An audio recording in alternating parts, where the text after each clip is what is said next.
you'll learn that you're actually tougher than you think. You never knew that. And maybe you didn't want to take on the responsibility because, people play a role in their own demise, so to speak. When you had opportunity to go out and explore or withdraw because you were afraid, you chose to withdraw because you were afraid. So it's not only that you were overprotected often, it's that you were willing to take advantage of the fact that you were overprotected and run back there whenever you had the opportunity. So maybe you're a kid in the playground, right, and you're having some trouble with other kids, and in the back of your mind, I should deal with this myself, but you go and tell your mom and get her to intervene. And you know that that's not right. You know that you're breaking the social contract, but it's easier, and so that's what you do. You run off to an authority figure and hide behind the great father, right, roughly speaking. Well, the problem with that is you don't learn how to do it yourself. So then you have to relearn it painfully when you're 40. So then you take people out. You say, well, what are you afraid of? Rank it from 1 to 10. So 10 is, make a list of 10 things you're afraid of. The thing you're least afraid of, we'll call number 10. So we'll start with that. Okay, well, I'm afraid of elevators. Okay, well, let's look at a picture of an elevator. Let's have you imagine being in an elevator. Let's go out to an elevator and let you watch the terrible jaws of death open, because that's how you're responding to it symbolically, right? And you're going to do that at the closest proximity you can manage. You find out, you go do that, it works. You're nervous as hell, especially from an anticipatory perspective, shaking.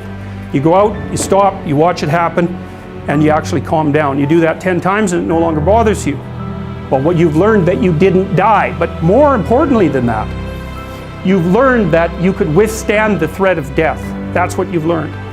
And then you move a little closer, and then you move a little closer, and then you move a little closer, and finally you're back in what's no longer the elevator from a symbolic perspective. It's a tomb, right? It's a place of enclosure and isolation.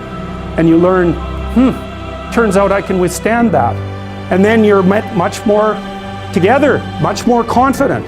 And that's often one of the things that often happens in situations like that. I've seen this multiple times, is that if you run someone through an exposure training process like that and toughen them up, they'll often start standing up to people around them in a way they never did before, because they wouldn't stand up for themselves before, because they weren't willing to undermine the protection. I had a plumber once, It was the night before we were putting drywall in our house. We were redoing a house, and he had put in all the plastic piping, and I was going to test the joints. They're supposed to be glued together with this pipe glue, right? And I told him I had to test the joints, and he said, well, you don't have to test my joints, they never leak. And I thought, yeah, that's okay. How about if I test them? So I went up on the 3rd floor and filled the pipes with water, capping them in the basement like you're supposed to. And like half an hour later, I had 2 inches of water in the basement. There were 30 leaking joints. And that was the night before the drywallers were supposed to show up. So he wasn't particularly competent. That's the point of that story. But even more so, he had put a bunch of the plastic pipe outside where the drywall would be, so it would have been sticking through the wall. So I spent a frenetic night, sawing through plastic pipe and re-gluing joints so that the drywallers could come in. What's the point? If you're going to be a plumber, man, be a good plumber, because otherwise all you do is go out there and cause trouble. We don't need people to cause more trouble. We need people to solve problems. And so you can be a tradesman, and you can make a lot of money as a tradesperson. It's a bloody, reliable, honorable, forthright, productive way of making a living. And there is a hell of a lot of difference between a working man who knows what he's doing and one who doesn't, both in terms of skill and ethics, right? And you work with someone who knows what they're doing, it's a bloody pleasure. They tell you what they're going to do, they tell you how much it will cost, they go and do it, it works, and you pay them. Perfect. Everyone's happy. And that's what happens when you have genuine hierarchies of competence. And so you listen to these panderers of egalitarianism and equity, and they fail to recognize completely that there are differences in rank between people. It's not such a terrible thing, man. Maybe you wouldn't be a great lawyer. Like, it's certainly possible. Most people aren't. But that doesn't mean there isn't something you could be great at. There's lots of hierarchies to attempt to climb, and if you fail in one, go try in another.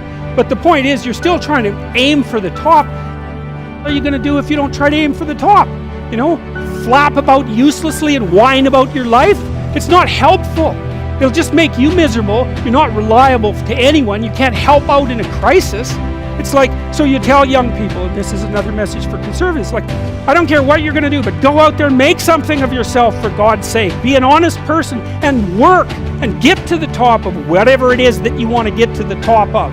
You know, and stand up for yourself like a respectable human being and be a bit of a light on the world instead of a blight. You know, and you can tell young people that, and they haven't been told that by anyone now. And so the young men are so hungry for that it's painful to watch. They're so relieved when someone finally comes up and says, hey, you know, you get your act together a bit, discipline yourself, see if you can learn to tell the truth, concentrate on something for a year or two, you could be a bloody world beater. They think, really? That's possible? Wow, that would be interesting. That might make life worth living. It's like, yeah, it might. So why don't you go do it? That's what the universities were supposed to be teaching people, and they've forgotten that. I went to Harvard a month and a half. I used to teach there. And I talked to a bunch of students, you know, and I told them, it's not easy to get into Harvard, you know. Like, you're a valedictorian if you're at Harvard. And not only are you a valedictorian, you're way better than most people at least 2 other things, or you don't get in. And so, like, I don't know what the acceptance rate is, like 5%, and believe me, not everybody applies, so it's a very selective school. And so why am I saying that? It's like, these are high quality kids. So I told them what I just told you. It's like, here you are at Harvard, it's like, get yourself educated, man. Read some books, learn to talk, learn to think, make yourself into something. Make the world that put you here happy that you were put there in that great institution.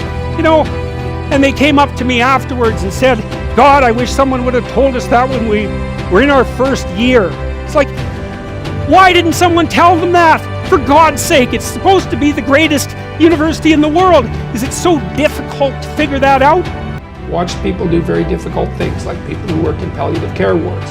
So all they're ever dealing with is pain and death, right? And they can do it. They get up in the morning, they go to work, and they take care of those people. They lose people on a weekly basis, and yet they can do it.